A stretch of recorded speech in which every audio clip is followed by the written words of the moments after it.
author of series of books in the Dr. Ebi Ofrey's Business Advisory Series. Ladies and gentlemen, on this auspicious platform, join me in welcoming Dr. Ebi Ofrey. You're welcome, sir. All right. Thank you very much. Just in this short time, I've learned quite a lot already. That shows the benefit of this event. You cannot stop learning. So thank you very much for inviting me. And thank you for placing me as third so I could learn a bit about everybody else before I came up. So as has been introduced, my name is Dr. Ebi Ofrey. I'm the co-founder and CEO of Gerocare.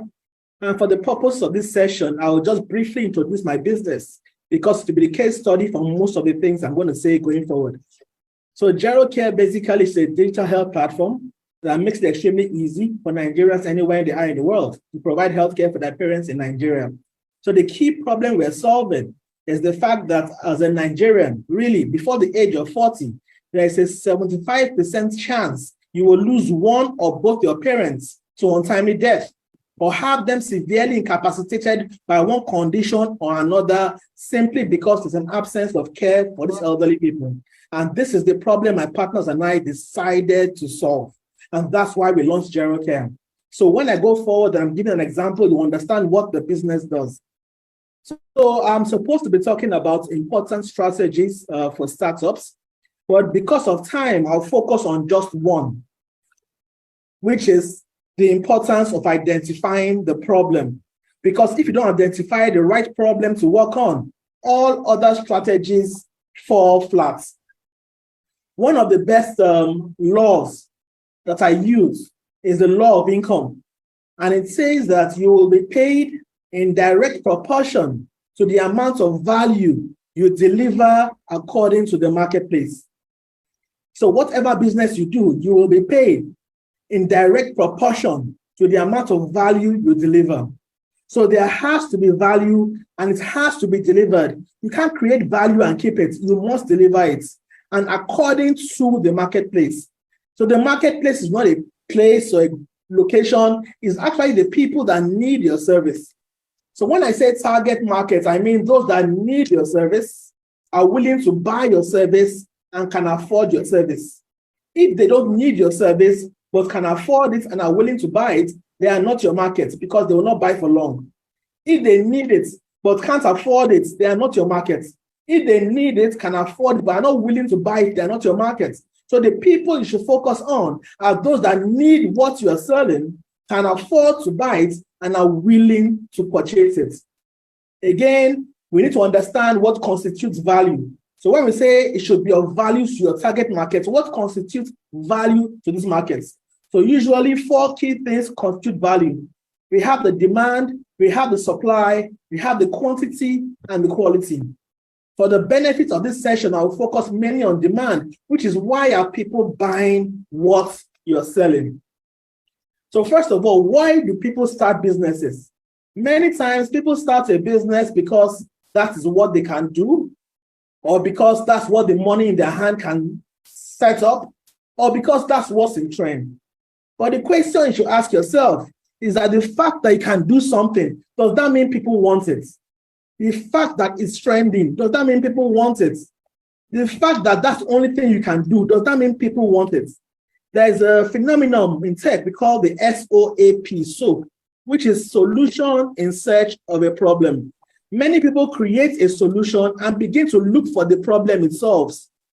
So a few years ago or some years back, it happened to me also. So I launched a service called Sphinx Weekly Health Tips. And basically, the idea of that service was way before all this MTN value-added services thing. So what I decided to do, being a doctor, was create a platform whereby you can subscribe and get information about a particular health condition. So for instance, you want to know about hypertension. What you do is subscribe for 500 Naira. And every week, you receive an SMS informing you about that condition, such that by the end of 6 months, you are well aware about it. Everybody I asked said, wonderful idea. But the moment I launched it, no one single person subscribed for the program. I can ask somebody, borrow me 500 Naira or give me 500 Naira. He will say, yes, take it. But that same person will not subscribe. And so the question was, it was a solution, but nobody had that problem at all that I wanted to solve. So you should ask yourself, the business you are doing or the business you want to go into, what problem is it solving? Fortunately, the other two speakers mentioned that also. The solution you are providing must be solving a problem. So now, how do you identify what business to go into? How do you identify what problem to solve? In one of my most recent books called Attract Customers and Investors Like a Magnet, I identified two key ways of identifying problems. One is called experiential, the other is called postulatory.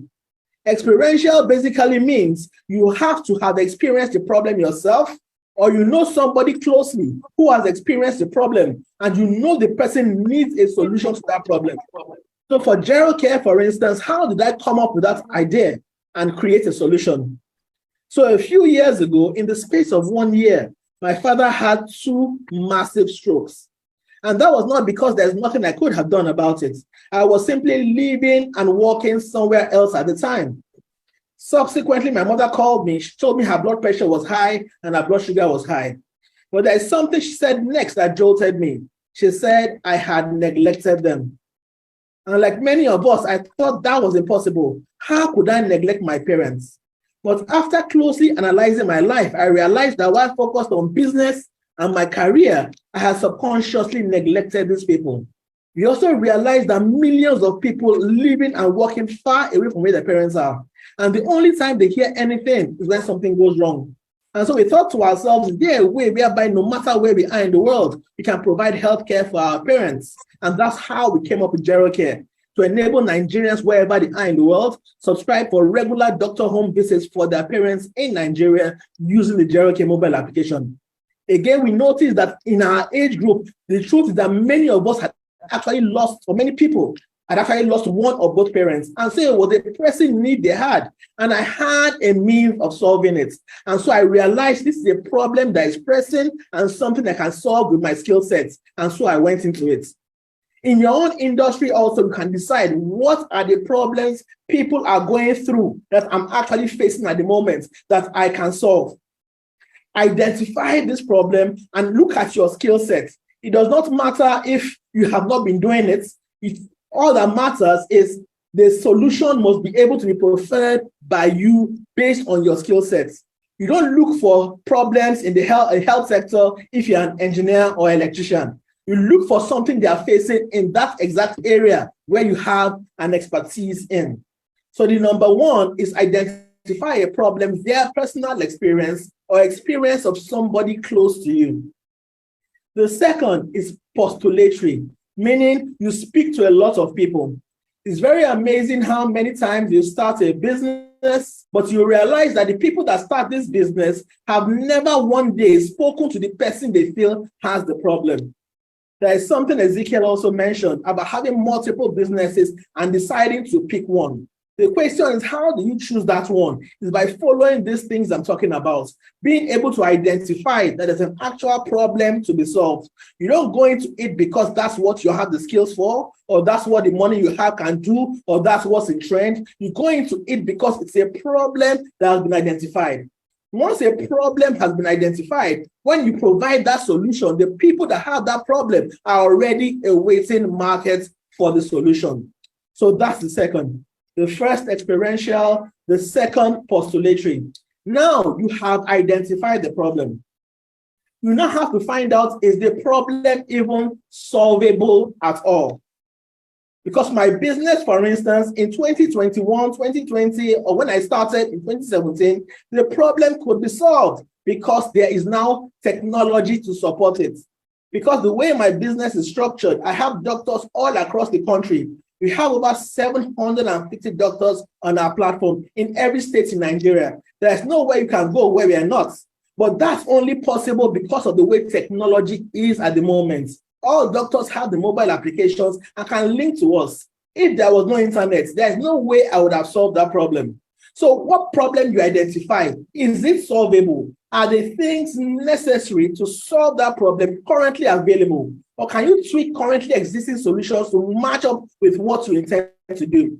So I was in a session recently where somebody was asking, why will we shy away from problems that cannot be solved? If we keep on shying away from these problems, how will the world progress?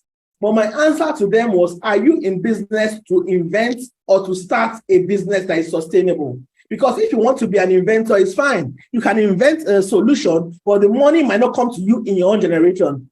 The example the person gave was the Wright brothers. They came up with the ability to fly or flying aircraft and so on and so forth. But I put it to you that Wright brothers did not make millions from that business. They just invented it. So if you want to be someone that invents, it's fine. However, if you want to create a business that can make money for you at this point in time, whatever you want to solve needs to be solvable either today or in the nearest future. So first, you identify the problem, either by experiencing it yourself, or speaking to enough people to identify the problems they have. Again, I guarantee you that if you speak to enough people, you will realize that all their problems fall into 6 categories. Whatever problem they have in your industry, you will be able to put it into one of 6 pegs. You will now realize that after you align it, you identify the peg with the largest number of people, and that is the business you focus on. Then you determine, is this business solvable or not? If the business is solvable, then you move to the next level. How intense is the problem for them? Because many times you realize that you are solving a problem, but actually without you, they were not having any solution to that problem, and they were okay with their lives. So the competition is not doing anything at all, and they are still existing. So how will your solution help them? So how intense is the problem for them? So what I like to describe it as is that there are problems that are seen as finger cut and paper cuts or fingers being chopped off. The problem I described for Gerald care, meaning that before the age of 40, over 75% of Nigerians will lose one or both their parents to untimely death, or have at least one of them incapacitated by a serious medical condition. That is a serious problem. That's a finger being chopped off. When you hear that problem, you want to help. If you have that problem, you want it solved. However, if I had a problem like the first one I mentioned, where I'm providing some information on a health condition, you are not even bothered or thinking about it. So the 2 of them are problems, but one is a paper cut, one is a finger being chopped off. The question is the problem you are trying to solve. How intense is it for the person you are solving it for? Once you've identified that, the next is to determine how frequently they have that problem. So if the problem is intense, but they have the problem only once in 10 or 15 years, or once in 5 years, it may not be a good business to go into, because it means every single time you need to get a new user to buy the product to have a sustainable income from it. You need to find a problem that is intense enough for them and has an increased frequency. So one is intensity, the other is how frequent do they have the problem. So if you have a problem that is intense but not frequent, you need to take a look at it and provide a way whereby you can add an avenue to provide the solution to them more frequently. So let's take a look at the companies, for instance, that sell printers. So those companies, you realize the price of printers are going less and less, but the money they make is more in the ink. So they sell you the printer, but they know they can get ink from you regularly. And the ink we buy now, you realize doesn't last as long as it used to last, because they want you to keep on coming back for it. Because the problem of buying a printer is just once. You might not buy a printer in the nearest future after you buy the first one, but you will buy ink regularly. So you must determine, 1, how intense is the problem, and 2, how frequent are they using that solution. So in a nutshell, I'm just trying to make it, I'm timing myself over here. So I have like 4 minutes left to ensure I don't go beyond the time I have allotted to me. What we must remember as a takeaway is, before you start any business, first of all, think of the law of income. The law of income states that you will be paid in direct proportion to the amount of value you deliver to the customers, or the amount of value according to the marketplace. So first of all, you must deliver this value. And second of all, your value is predicated on the size or the magnitude or intensity of the problem you are solving. And you must understand that your target market are people that need your solution, can afford your solution, and are willing to buy your solution. So having understood this, we must first of all also identify how to find these problems. So as I stated, when you go out there and you're thinking of what problem to solve, you think, what problem am I experiencing that I have the capacity or capability to solve? If I'm not experiencing it personally, do I know somebody close by or close to me that has experienced this problem and I have the capacity to solve it? Similar to what the last speaker said about seeing a neighbor that was unable to read the description on her shirts, even though the person was Yoruba and the writing was in Yoruba. She determined that at that point, that was a major problem and that problem needed to be solved. And the truth was that that problem was not unique to that person. There are a lot of other people experiencing the same problem.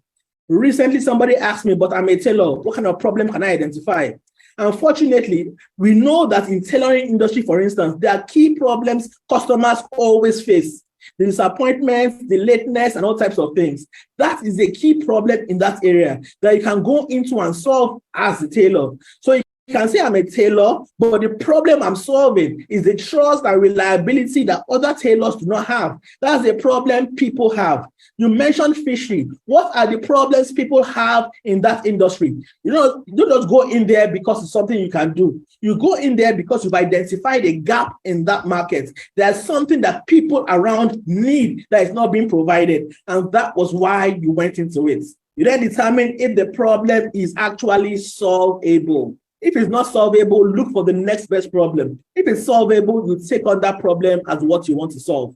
You then identify how intense is the problem for the person. Is it intense enough for them to repeatedly come back to you for a solution? Is it something they will pay you good money for? I forgot to mention, you look at the target markets. How large is the market for this problem? You've identified the problem. You've identified the solvable. Now, the size of people available that have the problem, how large are they? If they are not so large, the question you need to ask yourself is that I will charge a premium for my products. If I charge a premium for my products, though the number of customers are not much, are they enough to pay that high price that I can sustain my business? If they are not enough, then you need to actually find a product that suits their own needs. And then you look at the frequency of the problem they have. How frequent do they have it? So in a nutshell, that's a quick summary. Identify the problem by experiential or postulatory. Identify if the problem is solvable. Identify how large the market is. Identify how intense the problem is and how frequent they have that problem. So for the person I mentioned that is a copper, for instance, out of all the ideas you have, you need to make sure they check all these boxes to ensure you go into the right business. Many times when you have multi-potential or have multiple ideas, there may be a mistake of going to the wrong thing. And like Ezekiel said, you stay in there for 5 years. But however, if you pick the wrong idea in the first place, you spend 5 years doing the wrong thing. So it's key to find a business that is solving a problem. That's the bottom line. Without the business solving a problem, no matter the strategy you adopt to it, that business will not work. So I think that's my time. So I'll wait for the Q&A session later on to take any questions. Wow. You can see the eye in the section. Please, can I have reactions in the chat room? This is it, Abi. Okay, this is it. Like, this one is Rema. And this is just one strategy. You know, he said he doesn't have time, so it was only one thing he was able to transformation now. Beautiful. Wow. Dr. Ebi, this is simply amazing. Please, let's be getting our questions. Dr. Ebi, this one is symposium talk, but please help us. Please share basic tips on getting started after discovering this hungry market you spoke about that needs one solution. Basic tips on how to start. Special tips. They want basic, they want special tips on how to start. Thank you, sir. So you've identified the market now. There is something in tech we call the minimum viable products. That's the minimum form of your service that costs the least amount of money that you can use to test the markets. So they said it with their mouth, they have a problem. You have to give them something to buy and see if they actually buy it. So I'll use Gerald here as an example. When we had the idea of creating a platform whereby people could sign up for their parents and could send doctors to them, what we first of all did was use free Google Forms. So people could request for the care with Google Forms. The doctors put in their reports with Google Forms, and we sent it to the users. So everything we did didn't cost us 1 naira at all. The thing is, at that point in time, if they actually use you, then you will know it's the service they will actually pay for. Because many times what people say and what they do are two different things. Like the example I gave of the first business, everybody said, wonderful idea, great idea. But then I launched it and nobody bought. I had already spent money on it. So now you have identified the market. You have to find the crudest possible way of trying to put that solution out to determine if people will actually buy that solution before you spend more money on it. Right now, we're still going based on feedback. So we don't add everything. It's what they ask for, we add to the product. So you found the market now. You create the cheapest form of your product and see if they actually use it. If they don't use that one, no matter how much you spend on creating the big one, they won't buy that one also. So the first step is to create a minimum viable product and put it out into the market and see if those people actually are willing to pay you money for it. If they are not willing to pay at that time, you can also start by getting what they call pre-orders. Try and find enough people to order for the product. So you can have a pre-order, a waiting list of people that have indicated clear interest that they will purchase the service when it comes.